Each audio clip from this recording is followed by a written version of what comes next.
primer ciclo patrio del año 2021, impensado que nos íbamos a ver por este medio, pero bueno, la patria presente, primero ante todo, y la convocamos a la profesora Rosalía Lenguiti. Para los que no la conocen, en el caso de, hay una amiga mía de Buenos Aires, Rosalía es, aparte de ser profesora de historia, es una gran investigadora, y ella nos va en este momento a posicionar en el 25 de mayo, pero abierto hacia el virreinato. O sea, después de ese día, esa historia que todos sabemos de la Plaza de Mayo, de las damas, de los paraguas y demás, había una trastienda política que rodeaba a Buenos Aires. Y sobre eso nos va a hablar Rosalía. Se va a como todo docente necesita un apoyo, y se va a acompañar de mapas bien didácticos para ir explicándonos. Así que Rosalía, bienvenido a la primer charla del año 2021. Todo tuyo. Bueno, buenas tardes nuevamente, y como les decía, agradecida de que podamos participar en estas charlas que siempre recordamos indudablemente el 25 de mayo como el inicio del camino a la independencia y a la formación de nuestro Estado Nacional, pero ese 25 de mayo que se recuerda en las escuelas y en todos los actos oficiales, no fue simplemente un acto, podemos decir, una panacea lírica, sino que trajo demasiados inconvenientes, demasiadas luchas que se abrieron a partir de ese hecho histórico. Primeramente, para ubicarnos en esta charla, me gustaría que veamos los límites del Imperio Español en América. No sé si lo tenemos presente al mapa, si no ya cuando esté Juan lo podemos ver. Bueno, exactamente, este es el mapa del Virreinato del Río de la Plata. El otro, el que le sigue, por favor, a ver si lo podemos enganchar. Bueno, fíjense, esto es los dominios españoles, incluso el Virreinato de Nueva España, se extendía toda la costa oeste y central de lo que es actualmente Estados Unidos, y bueno, incluía todo lo que es desde ya México, América Central, y llegábamos a América del Sur, que sus dominios terminaban en los confines, exceptuando indudablemente el dominio Portugal, que se había asentado en la costa del Atlántico y que sus dominios limitaban con la Amazonia. Esta era la extensión del Imperio Español, y para 1800-1810 habían pasado 300 años de dominación. Otro mapa, que es el anterior, que me gustaría que lo tuvieran presente, no sé si lo pudiéramos observar, el mapa anterior, podemos ver los límites del Virreinato del Río de la Plata. Esta jurisdicción se va a transformar en las provincias del Río de la Plata, y luego va a ser el territorio que cubre nuestro país. Fíjense que la extensión del Virreinato del Río de la Plata incluye la región del Alto Perú, que es actualmente Bolivia. El Alto Perú era la región más apreciada, más valorada por las riquezas mineras que existían ahí, ¿no? Incluía también lo que es actualmente Paraguay, e incluía también lo que es Uruguay. Todo esto eran las provincias unidas del Río de la Plata, van a ser, pero fíjense que el límite del Imperio Español llegaba hasta la latitud media, podemos decir, de Córdoba, o de Mendoza, porque por debajo de la latitud media de Córdoba teníamos los indígenas que eran muy aguerridos, eran especialmente los araucanos o los mapuches, como quieran llamarlos, que ni siquiera los propios, el imperio inca había podido dominarlo. Si subimos un poquito el mapa, vamos a poder observar que el límite del territorio de lo que va a ser la Argentina llegaba en la latitud media de Córdoba. Y Buenos Aires había sido nombrada como capital del virreinato, pero era una aldea en comparación con Lima, que era la ciudad de los reyes, con tanta riqueza, el virreinato del Perú, y ni qué hablar de México, ¿no es cierto?, que eran los tesoros mayores de los españoles. Bueno, sabemos todo que en 1810 se produce el movimiento revolucionario, que también como base tenemos que entender que este movimiento no fue solamente en Buenos Aires, sino hubo toda una insurrección en el territorio español, hispano-español. Se produce en México, en Caracas, en Bogotá, en Santiago de Chile y también en Buenos Aires. Pero Buenos Aires es el único movimiento que logra perdurar, porque todos cayeron. Los anteriores cayeron bajo el poder español. Bueno, el impulso revolucionario que se produce el 25 de mayo de 1810 estuvo seguido lamentablemente por la guerra. Podemos decir por qué. Indudablemente ya habían pasado 300 años del dominio español y el dominio español estaba fracturado.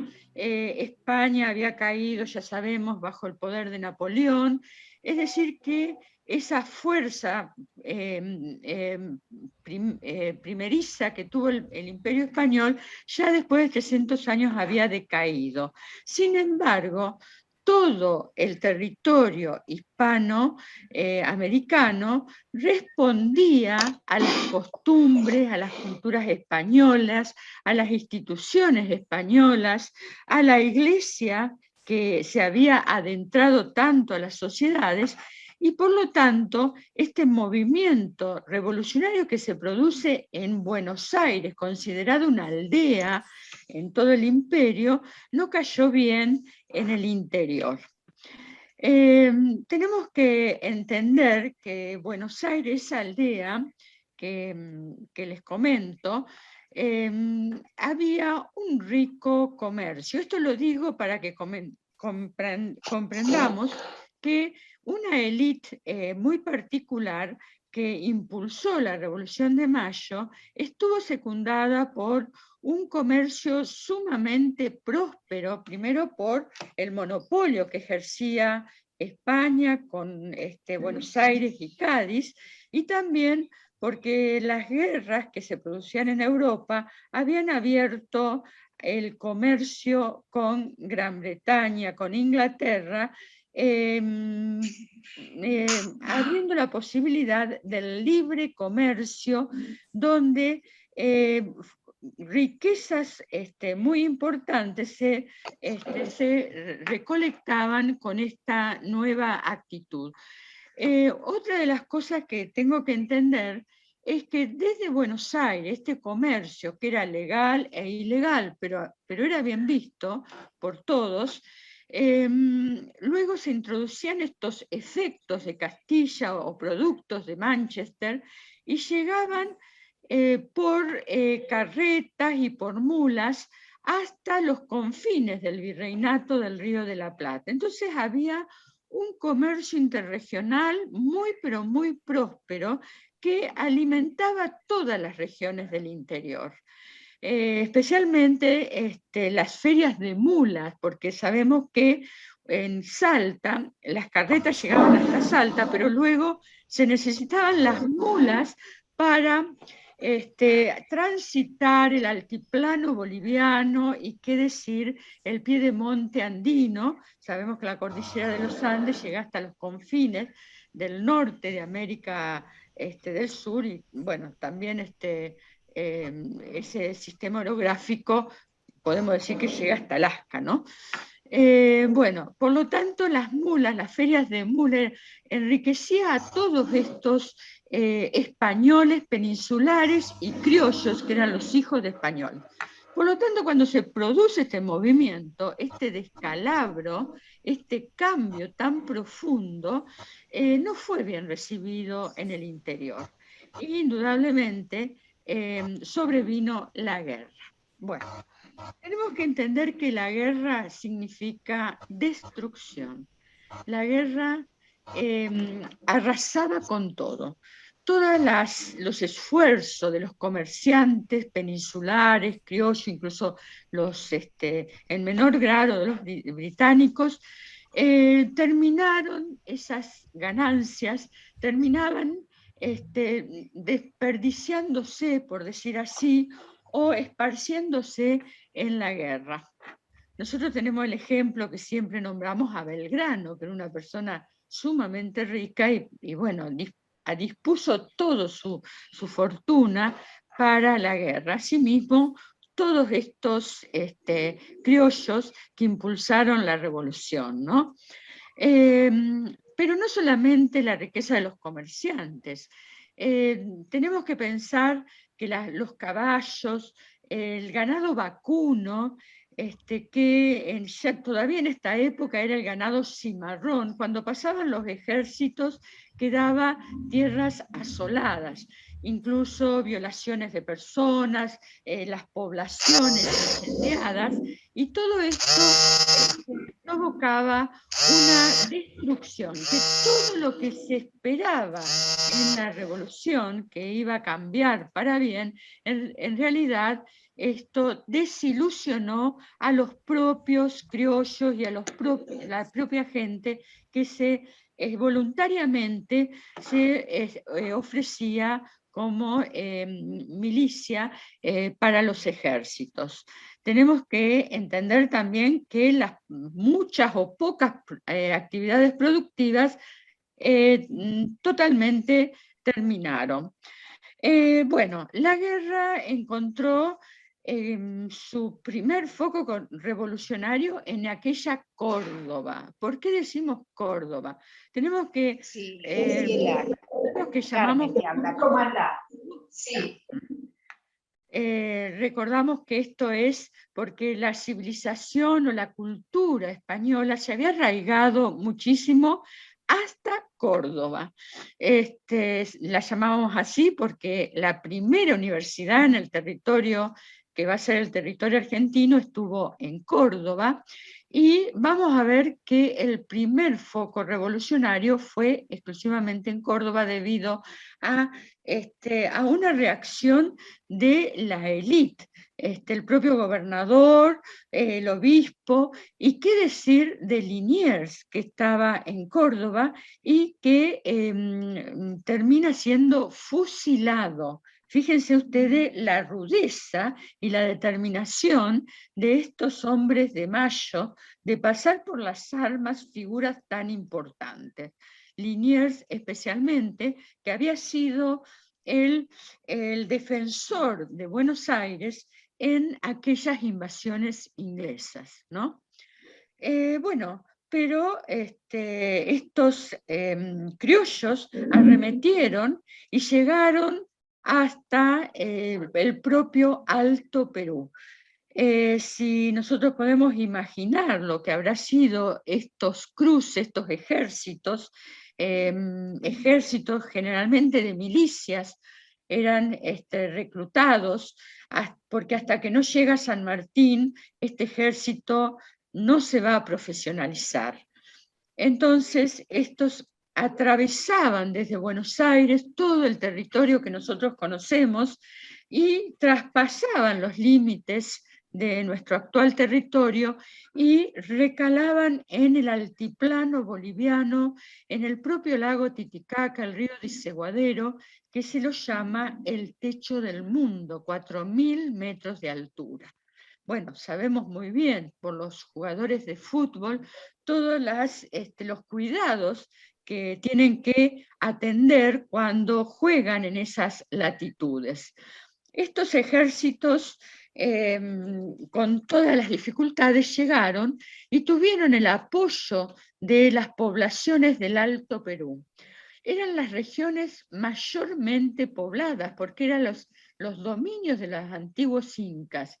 Y estas regiones estaban pobladas por estos nativos amerindios que eran sobreexplotados en las minas de plata y en las minas de mercurio que había en la región, en forma totalmente abusiva. Por lo tanto, la población se adhirió al movimiento revolucionario, pero era una población que no tenía ninguna formación militar.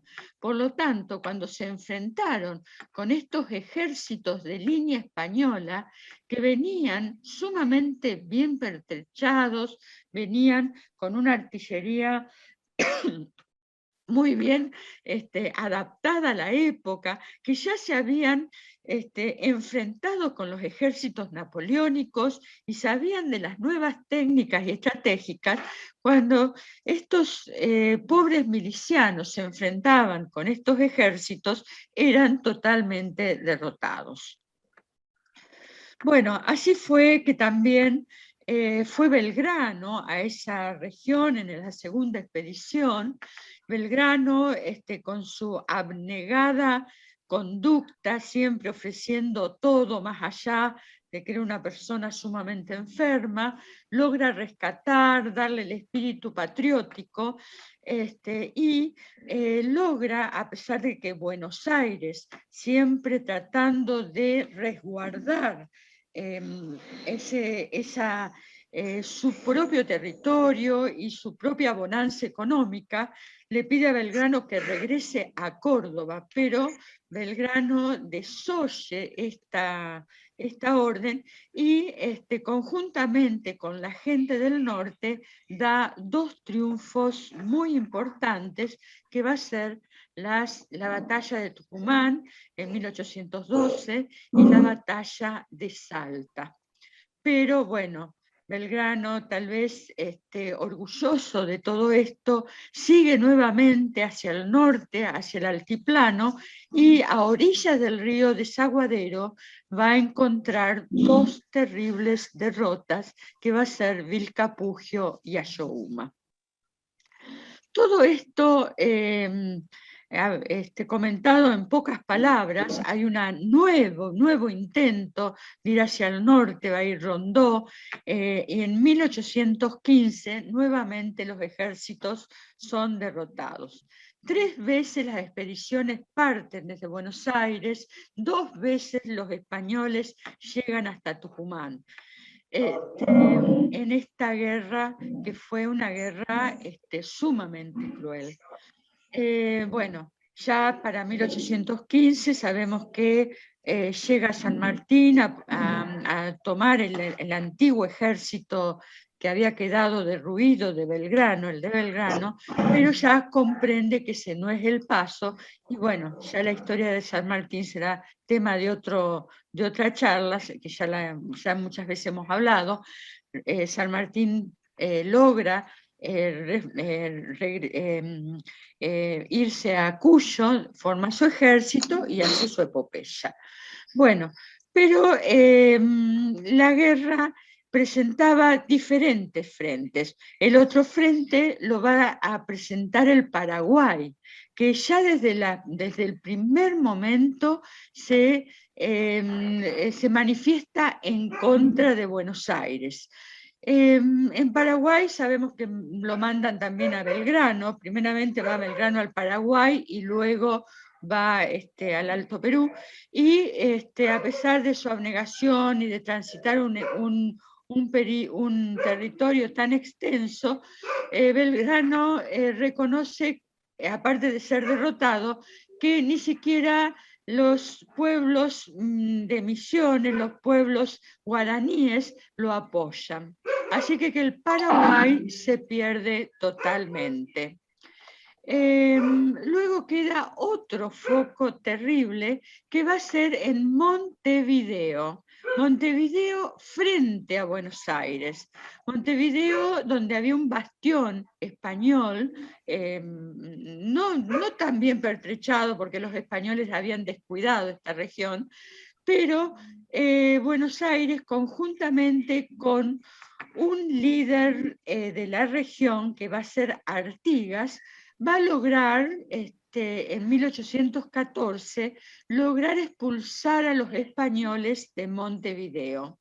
Pero Buenos Aires, acá tenemos que entender que Buenos Aires hace esta revolución y es una revolución localista. Entonces, enseguida va a comenzar el enfrentamiento con Artigas, que buscaba el reconocimiento, la autonomía de su región. Artigas le va a traer muchísimos dolores de cabeza a Buenos Aires, va a ser uno de los primeros que ensaye las ideas federales. Quiero comentarles esto, tanto el unitarismo como las ideas federales fueron ideas que se fueron conformando desde el propio Imperio Español. Primeramente dijimos que Buenos Aires tenía una actitud localista, nunca vio este movimiento revolucionario, intentó extenderlo, pero al no poder extenderlo trató de resguardar su territorio. Y también podemos decir que las ideas federales que van a prosperar a partir de 1820 ya estaban en el germen de estos revolucionarios. Y esto era así porque la colonización española se hizo siempre a partir de puntos urbanos.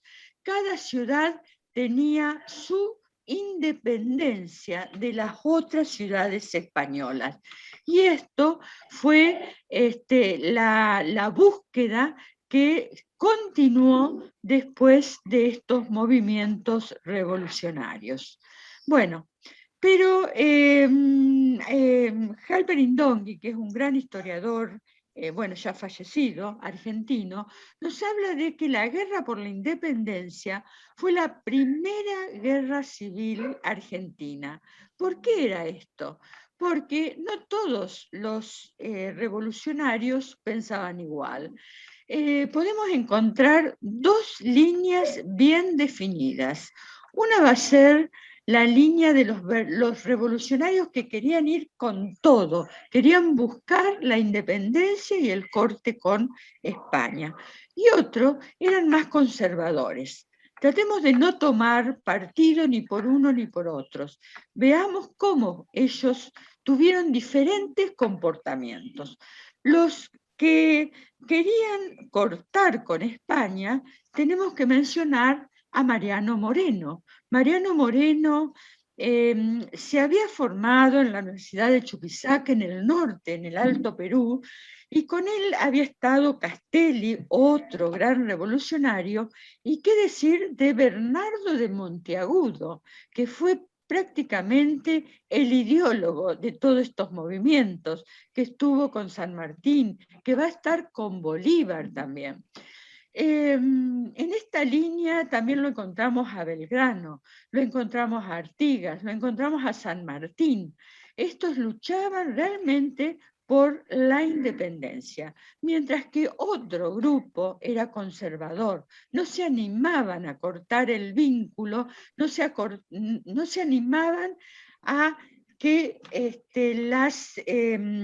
las potencias europeas le quitaran el apoyo. Por lo tanto, tenemos acá uno de los primeros, va a ser Saavedra, el de Anfunes, Rivadavia, el gran enemigo que era el gran enemigo de San Martín, Alvear, que había venido con San Martín, Alvear, Rondó, ellos trataban de hacer viajes diplomáticos en la búsqueda de apoyo de los países europeos para romper con el vínculo con España.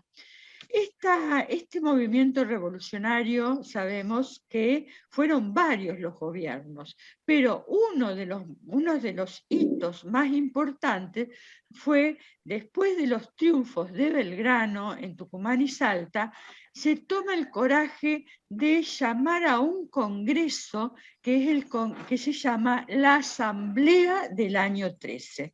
La Asamblea del año 13 se había propuesto declarar la independencia y dictar una constitución. No logró hacerlo, pero quedó en el imaginario nuestro como Asamblea del año 13. La Asamblea se declaró soberana, sobre ella no había ningún otro poder. Hizo una legislación social a favor de los indígenas, a favor de los esclavos, la libertad de esclavos, dio los símbolos nacionales, que era muy importante en épocas de guerra. Los títulos de nobleza fueron prohibidos, los elementos de tortura, todo esto adelantó. Y una sola cosa les digo, fue avanzada en el tiempo, porque dispuso que ni siquiera el poder eclesiástico del Papa podía estar sobre la asamblea. Fíjense hasta qué punto. Bueno, desgraciadamente en 1814 Fernando VII vuelve al poder y bueno, las cosas se van desdibujando. Pero gracias a la acción de estos grupos revolucionarios, lograron que se formara el Congreso de Tucumán, que hasta acá llegamos, y es el que logra la independencia de nuestro país y el apoyo a San Martín con su epopeya, que la va a hacer a partir de 1817. Bueno, cierro acá. Hay mucho. Bueno, Rosalía, brillante como siempre.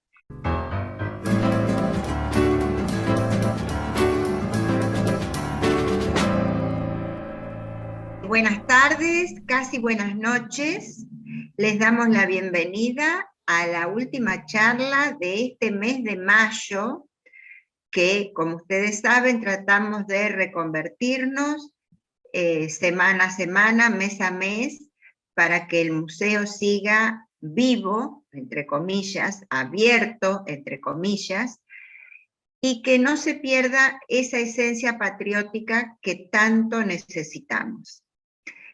Esta charla va a estar a cargo de la arquitecta Ana Uriarte, que por esas cosas de la vida vive en la ciudad de Córdoba y que es una de las ciudades de nuestro país donde encontramos la arquitectura colonial en estado puro. Como ella nos va a contar en qué consiste, qué es lo que aún se conserva, por qué se conserva, bueno, y todo lo que ustedes quieran preguntar. Así que, Anita, el Museo Histórico te da la bienvenida, te agradece infinitamente, y acá estamos listos para escucharte con la historia que vos titulaste, El Marqués de Sobremonte. Bueno, cuando me pidieron del Museo Histórico, mis amigos del Museo Histórico de San Pedro, donde viví 3 años, que hablara sobre arquitectura colonial, yo pensando, bueno, voy a hablar solamente, estoy en Córdoba, después de tantos años de ausencia, que volví a Córdoba, bueno, voy a tomar como tema, como único tema, la casa del virrey Sobremonte. Y bueno, me fui metiendo en la historia de la casa y en la historia del marqués, que cuando llega a Córdoba, viene porque es nombrado el primer gobernador intendente de Córdoba del Tucumán. Este museo que se encuentra a una cuadra de la Plaza San Martín, que en aquella época, en el siglo XVIII, era la Plaza Mayor. Es una de las pocas construcciones que se ha mantenido como de los pocos referentes de arquitectura colonial del siglo XVIII. edificada entre 1752 y 1760, es un fiel testimonio de casa solariega y comercio. También en este sentido es de los pocos casos que se han mantenido, que se salvaron de la picota, que después contaré por qué, como ejemplo de casa señorial, solariega y comercio. La construye un español nacido en Vigo, que también tenía una gran capacidad como constructor. Justamente los jesuitas lo llamaban un inteligente práctico en obras. Justamente él también participa de la construcción de las torres de la Catedral de Córdoba. Y hay elementos similares que ya después los vamos a ir viendo. En el año 1783, al nombrar al marqués de Sobremonte gobernador del Tucumán, él alquila la casa y vive en esta casa durante 12 años hasta que lo nombran como máxima autoridad del virreinato del Río de la Plata. Bueno, viene a cumplir sus funciones como gobernador y en estos 12 años se destaca muchísimo por sus obras. Acá ya pueden empezar a ver la distinta imagen que tiene el Marqués de Sobremonte en Córdoba, muy opuesta a la imagen que deja en la historia argentina como un hombre, un virrey que huye con los caudales del tesoro. En Córdoba, al ser nombrado gobernador intendente, realizó numerosas obras, numerosas mejoras en lo urbanístico, en la infraestructura, en la educación y en el aspecto sanitario. También se ocupa, le interesa mucho la situación de las mujeres, se ocupa de su educación, y también ilumina a la ciudad, obviamente alumbrado con faroles, instaló el agua corriente, que fue muy importante el tema del agua en aquella época. Ubíquense que estamos hablando de mediados, segunda mitad del siglo XVIII, del 1700.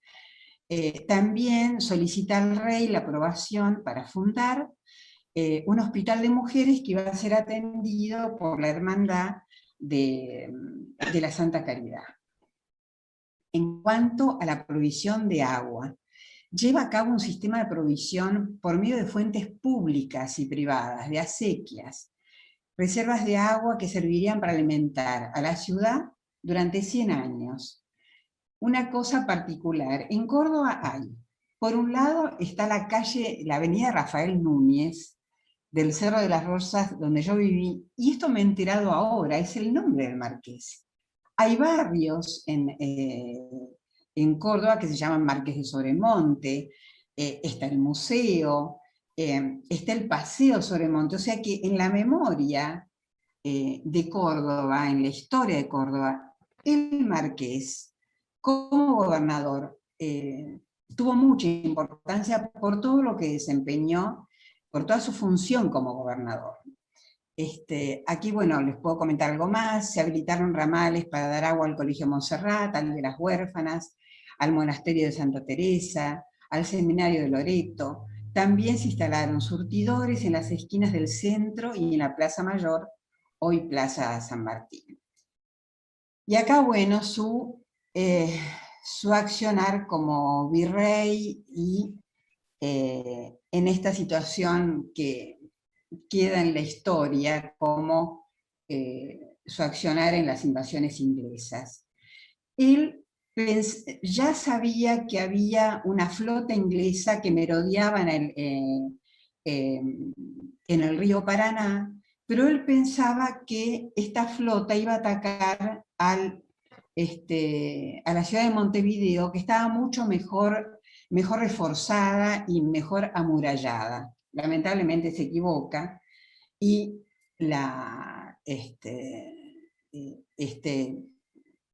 estos ingleses al mando de Bedford y de Popham atacan la ciudad, y lo que ellos querían, los ingleses querían tomar, además de tomar la ciudad, querían un cargamento de oro muy importante, ya tenían las noticias, que iba a llevarse en breve a España.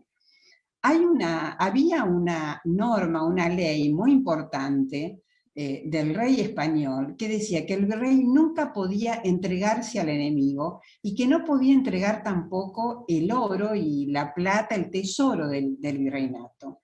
Por eso que él decide rápidamente, por la pésima formación soldadesca de Buenos Aires, la poca defensa, decide huir a Córdoba, llevar los carros donde estaba el oro y la plata, que lamentablemente los tiene que abandonar en Luján.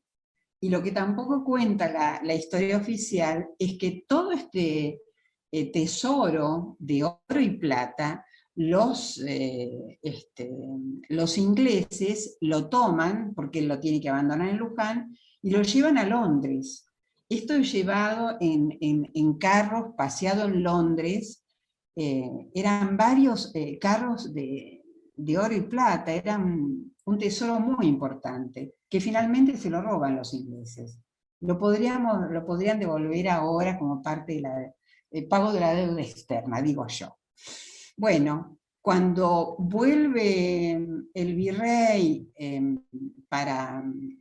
ya con tropas mejoradas y para organizar la defensa y el contragolpe, ya se había formado la defensa, tropas que venían de Montevideo, todo organizado por Liniers, y entonces el virrey Sobremonte es depuesto, él tiene que irse a Montevideo, y aquí, bueno, termina un poco esta historia del virrey, pero que ustedes podrían, hay mucho material en internet, también hay una historia novelada de Susana Dillon, que es una historiadora que ya ha muerto, y que habla del Marqués de Sobremonte y de este dinero supuesto que se robó.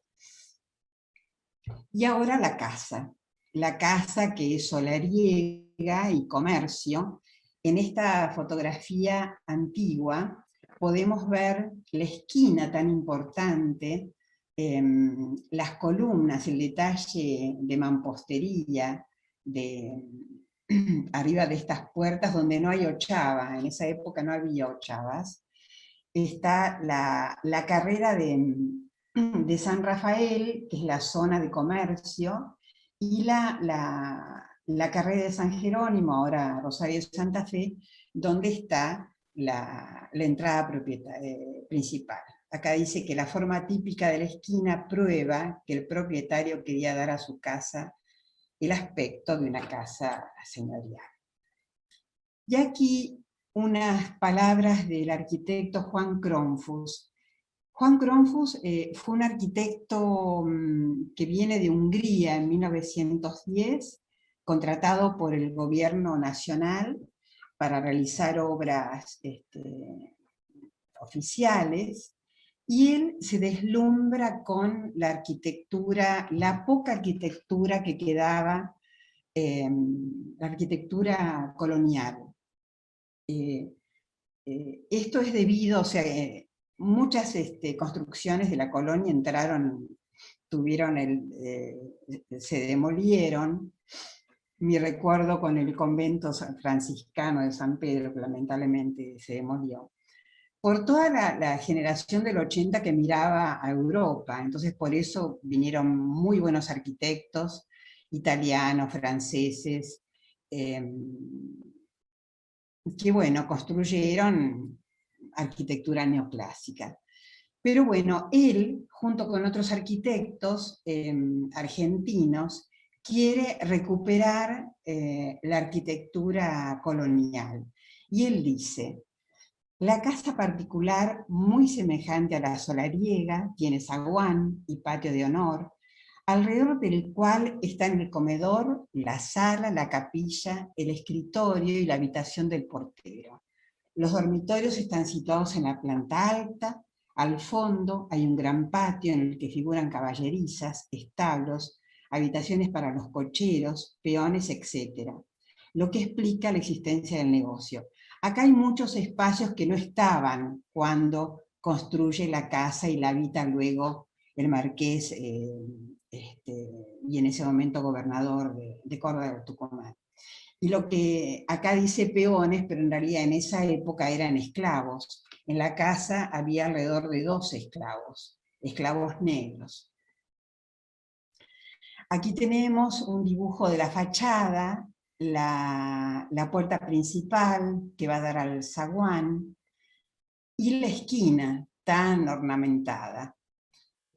Una planta que yo redibujé, donde tenemos la planta baja, y parte de la planta alta, donde se desarrollaba la vida familiar más íntima, que luego les voy a relatar detalles de esa vida familiar. Aquí un corte transversal, donde se ve el zaguán, los adornos, que también después voy a hablar un poco de eso, la escalera que va al primer piso, el patio de honor y el corte por el salón de baile y la galería. Su organización y distribución de 5 patios y 26 habitaciones muestra el estilo de la vida social y familiar de la época, cuando vivienda solariega y casa de negocio eran una combinación frecuente. De todas maneras, esta casa en esa época, en el 1700 y pico, era una casa que realmente se destacaba. No por nada la alquila el marqués de Sobremonte. Esta es una fotografía del patio que tiene piedra bola que ayudaba a que el agua de lluvia no inundara el patio. Un membrillero y 2 leones que son muy similares a los leones de la Alhambra. En el fondo se puede ver lo que era el salón de baile, luego, bueno, a los costados la sala de las tertulias, el salón comedor, todo en torno al patio. Se caracteriza por ubicarse en una esquina de manzana que se ha mantenido sin ochava, ya que en este caso se respetó la integridad del edificio. De este modo se destaca la esquina 90 grados con 2 plantas, un balcón esquinero, corrido, y sobre el balcón un voladizo recubierto con tejas del tipo muslera. Estas tejas las fabricaban los esclavos en esa época.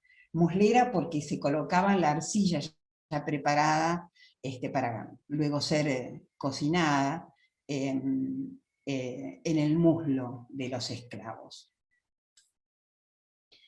Y aquí, bueno, nuevamente la esquina, con todo este ornamento, las ménsulas de madera, el trabajo en hierro del balcón, las ménsulas del techo, las vigas, parte de las vigas. Aquí el zaguán de la casa, y acá podemos ver la bóveda con detalles de peinetones que vemos repetidos en detalles de la catedral. Justamente el constructor y dueño de la casa también participó, como ya dije, de las torres de la catedral. Este es un dibujo de Juan Cronfus, construido en su mayor parte de cal y canto, canto rodado. Cuenta con 2 plantas y un balcón voladizo esquinero sostenido por ménsulas de madera talladas. Aquí habla de los peinetones en la bóveda. Estos son los peinetones. Todo un trabajo muy elaborado de mampostería, ¿no? Nuevamente el detalle de la esquina.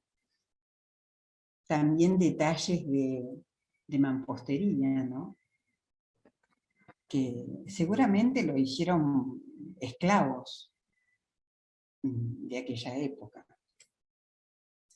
En la planta baja, muros de 1 metro de espesor, de mampostería mixta, de piedra y ladrillo, rematan en techos abovedados. En torno al patio central se distribuyen los espacios de la vida social, con salas que abren sus puertas y ventanas hacia los macetones con plantas y flores. Lamentablemente, bueno, yo he visitado el museo en 3 ocasiones. Hay muchos espacios que no pude visitar porque estaban cerrados al público. Por suerte, en mi última visita la realicé un sábado y quiero agradecer a Zaida Nassif, una guía del museo, que bueno, me explicó muchos datos que yo tenía, dados por Josefina Piana, que es una gran historiadora, doctora en historia, que me explicó muchas cosas del museo. Este es el patio de honor, el primer patio, donde se desarrolla la vida familiar, pero la más pública. Por ejemplo, las tertulias, los bailes, las veladas musicales. Y este es el aljibe, patio que yo no pude conocer porque estaba privado al público. Qué importante que era recoger el agua de lluvia. Estas descienden de los techos, caños de hojalata o albañales. En realidad se trata de un contenedor construido debajo del piso, cuyo brocal y pilares para sostener el balde se constituyen un elemento decorativo particular. Como medida higiénica, la vivienda tiene también un filtro de agua. Se trata de un mueble de madera de algarrobo, en cuyo interior una piedra porosa filtra el agua que cae en una vasija de barro. Lamentablemente yo ese mueble yo no lo pude ver. Y este es un bellísimo órgano, que hay solamente 3 en Latinoamérica. Esto tampoco estaba en la casa. O sea, vuelvo a recalcar que mucho material, muebles que están actualmente en el museo, no estaban en esa época. Este es un órgano que perteneció al jesuita Domenico Cipoli.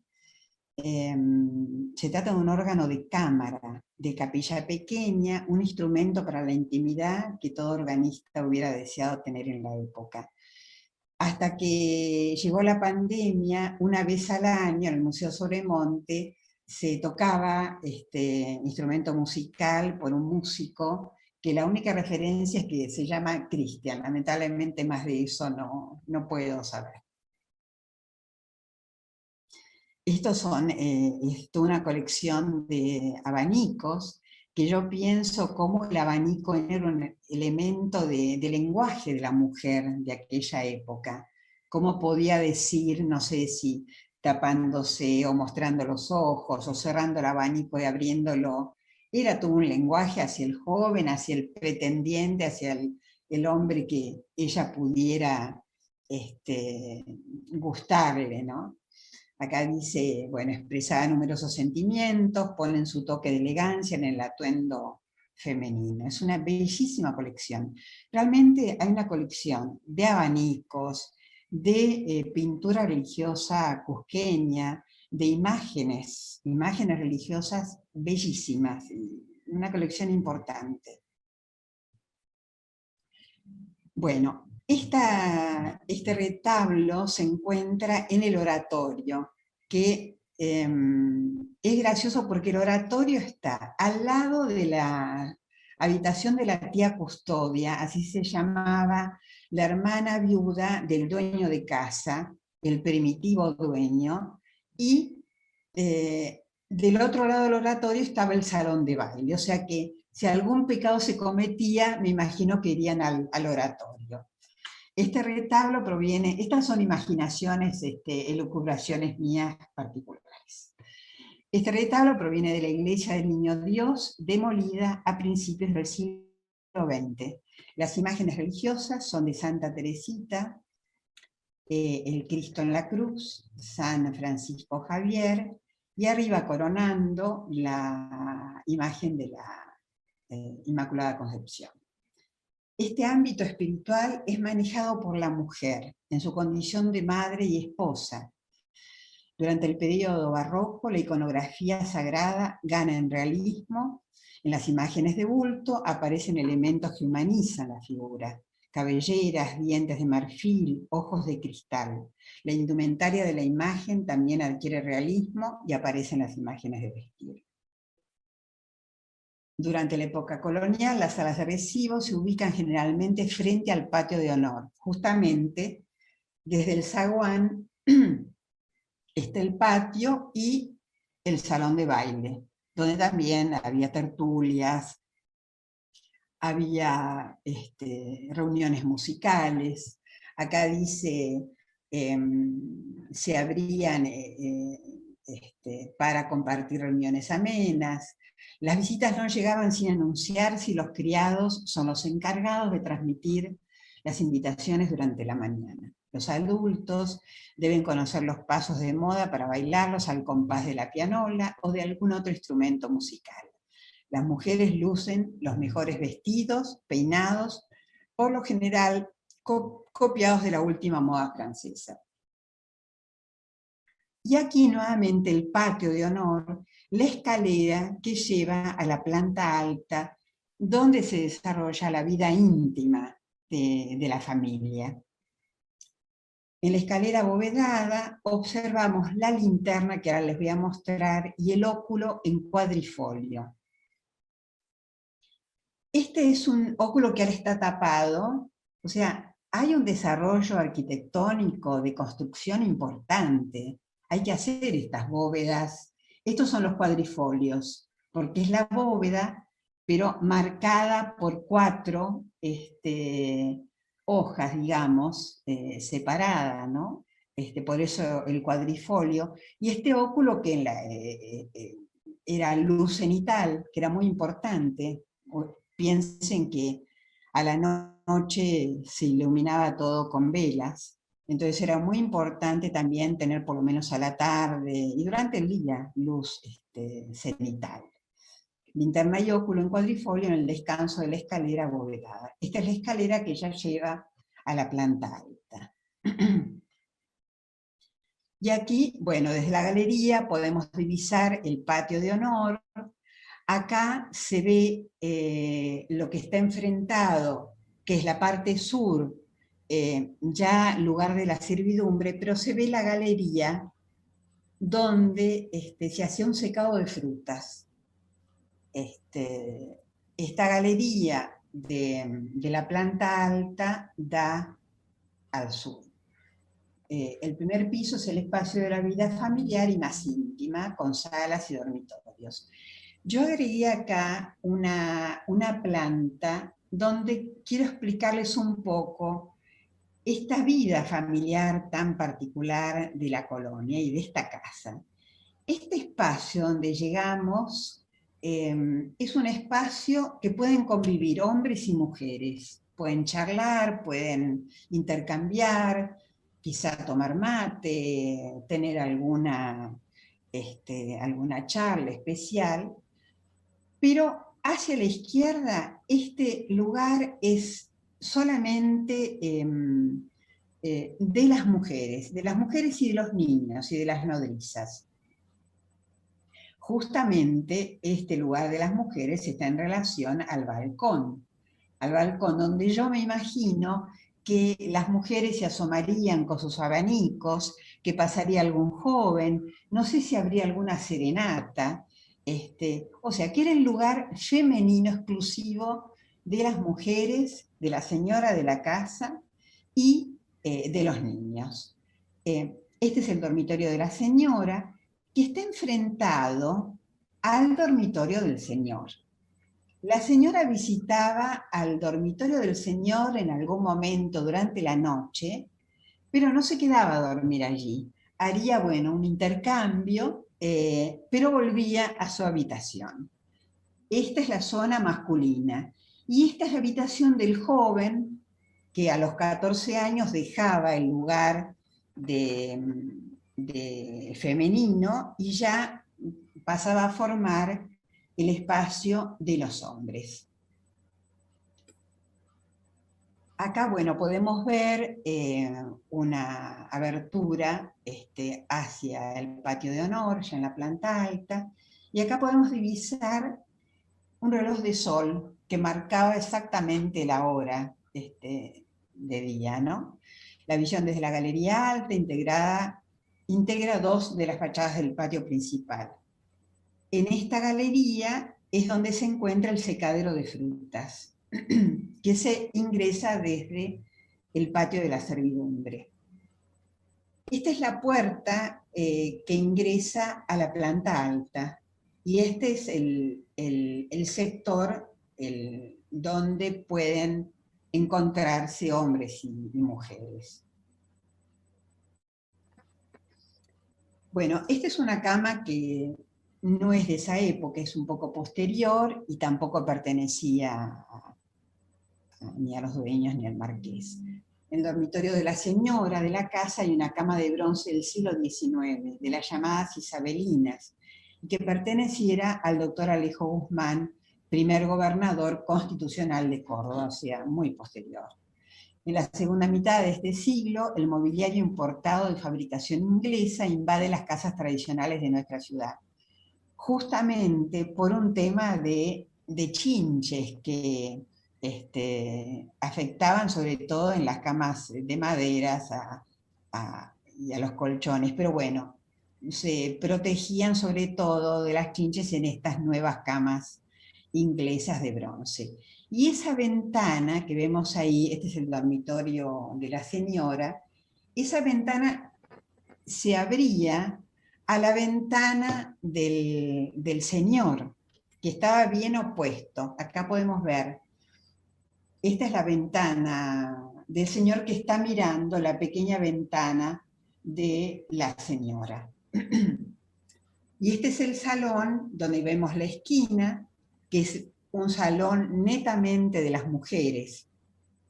Acá dice, reservado a las mujeres y a la crianza de los hijos. Por entonces, la exclusividad de la atención materna de los hijos se extiende hasta la edad de 14 años, cuando se considera que comienza la adolescencia. Los varones a esa edad pasaban al sector masculino. Y acá ya nos encontramos con el patio de la servidumbre. Una escalera conduce a la galería alta, donde está este lugar de secadero de frutas. Es un buen lugar para observar la espadaña con su pequeña campana, llamador obligado para las festividades. En el traspatio se desarrollaba la vida de la servidumbre y en él se distribuyen la cocina, la huerta, las habitaciones de los esclavos y el pozo de las vergüenzas. El pozo de las vergüenzas, bueno, era donde se tiraba todos los desechos de todo tipo, que imagino que esto seguramente traía peste, sobre todo a los esclavos. En 1797 la casa estaba atendida por 12 esclavos, 10 mujeres y 2 hombres, que realizaban todas las tareas domésticas y atendían la huerta. No había baños, todo se desarrollaba, había escupideras, todo se llevaba por los esclavos al pozo de las vergüenzas. Aquí es otro sector del patio de la servidumbre, y esta es otra puerta que da a un tercer patio que es el patio de servicio, a donde llegaba cuando fundamentalmente lo usaba el comerciante José Rodríguez, llegaba toda la mercadería del Perú. Este es el patio y esta es la puerta de servicio. Estas son las habitaciones de los esclavos, que en aquella época no tenían puertas. Estas puertas son muy posteriores. Cuando vivían los esclavos apenas había una especie de tela. La vivienda contaba con otro traspatio que abría sus puertas sobre la carrera de San Rafael, actual calle Ituzaingó. vinculado con los locales comerciales y las tiendas. Por él se realizaba la descarga de mercaderías que llegaban, sobre todo del Alto Perú, conducidas por mulas o carretas. Durante la época colonial, el espacio destinado a las labores domésticas se ubica en el traspatio. Allí se distribuyen el cuarto que sirve a la cocina, el horno de cocer pan, la huerta, los árboles frutales, el palomar y las habitaciones de los esclavos. La dieta de los dueños de casa abarca una gran variedad de carnes rojas y blancas, complementada con verduras y frutas de la huerta familiar. La servidumbre acostumbra a comer un plato único compuesto de carnes, verduras y legumbres que hierve durante largas horas sobre el fuego de leña, que imagino que ahí está el puchero. Una antigua técnica indígena es utilizada para la conservación de la carne, el charqui, hecho con lonjas de carne secadas al sol y guardada en barriles llenos de sal. A ver. Bueno, esperen que voy a... Otra frase, otro escrito del arquitecto Cronfus, que les recomiendo leer porque es apasionante. Es una mirada de un hombre de principios del siglo XX, un arquitecto con un gran amor de tu vida. ¿Cómo? No, Anita, fue un micrófono activo, ya lo desactivé. Bueno, descubriendo la arquitectura colonial argentina y fundamentalmente, en este caso, la arquitectura cordobesa, ya que él se viene a vivir a Córdoba y realiza muchas obras en Córdoba, oficiales y a nivel privado. La escala de las construcciones ya está trazada. Empieza con barro, después con piedra bola y piedra de canto, hiladas de ladrillos con piedra bola, techos de tijera, bóvedas de ladrillo, formas amplias de casas y al fin la arquitectura. Y en otra frase de él, en otro escrito, dice: pero ¿qué importaban las dificultades a aquellos hombres de energía? Ellos empezaban sus obras casi siempre sin planos, trazando la distribución sobre la tierra. Conocieron desde Europa las medidas principales de las obras de su época, y aquí siguieron enseñando a los indios y a edificar para ellos, para los conquistadores y para sus oficinas. Bueno, aquí va mi agradecimiento a la directora del Museo Sobremonte, licenciada Marcela Fernández, a la historiadora, licenciada y doctora en historia, Josefina Piana, a mi sobrina Karin Micaela Uriarte, que me ayudó a comprender un poco más el uso de las TIC, a Juan Manuel Gomila, presidente de la Asociación de Amigos del Centro de Estudios Históricos del Museo Histórico de San Pedro, con el que he compartido muchas alegrías, muchas charlas, muchos viajes, un recuerdo muy, muy especial, con todos los amigos y amigas del museo. A los escritos del arquitecto Juan Cronfus, quien tuvo una nueva mirada hacia la arquitectura colonial argentina, que a partir de él y de otros arquitectos, como Martín Noel, por ejemplo, comienza a construirse, a valorizarse la arquitectura colonial y a realizarse una nueva arquitectura que es el neocolonial argentino. También agradezco los escritos de Federico Bordese, a Zaida Nasif, guía del Museo Sobremonte. También está la bibliografía. Este es un PowerPoint que yo realicé y que yo siempre lo comparto me lo pueden pedir docentes, está en el museo, yo ya se lo mandé a Juan. Puede servir como dato también.